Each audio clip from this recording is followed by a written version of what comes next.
Shelley, no! Don't do it. It's not worth it. Tell me all your problems. I cannot, Maggie, I cannot! Tell me, what is your problems? My boss is micromanaging me! Shelley! He never accepts my work! Meanwhile, like in my previous company, everyone compliments my work. How come? And I cannot even communicate to him about this. What should I do? Oh. Shh. Let's talk. So, your first problem is communication.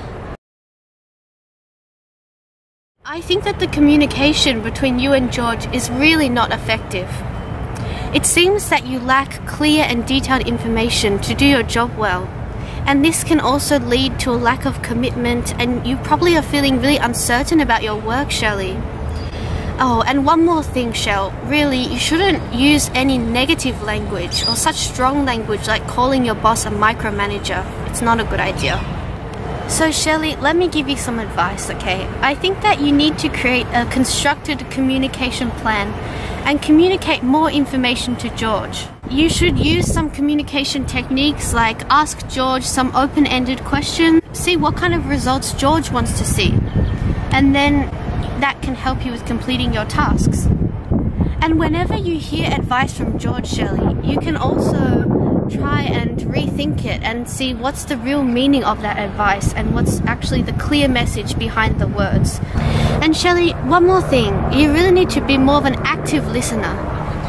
And think of both the verbal and non-verbal message. When you're listening, Shelley, listen with empathy. Be aware of your body language and your facial expressions. Make sure they're aligned. And the second one, Shelley?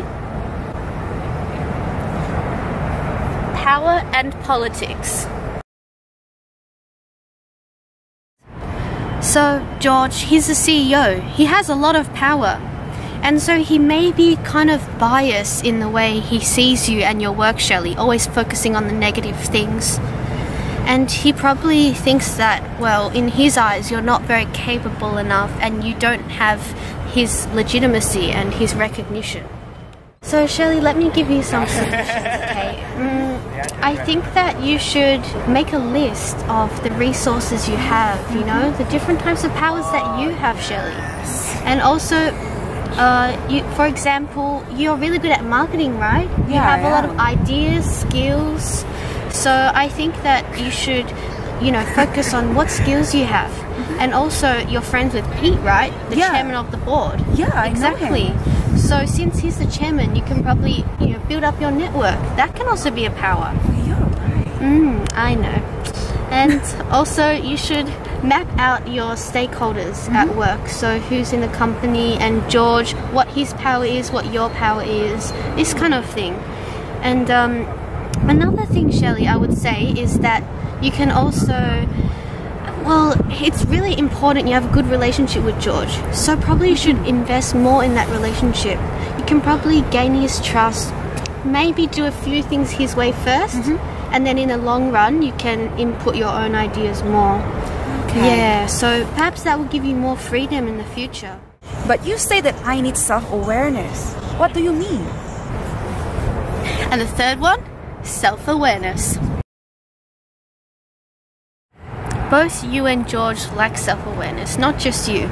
The way that you both take the negative feedback and criticisms, you don't take it very well, to be honest. You know that George is unhappy with your work, but you always think it's good. Perhaps you can reflect on a bit like why he's unhappy with your work, you know? I would suggest that you can take some personality tests.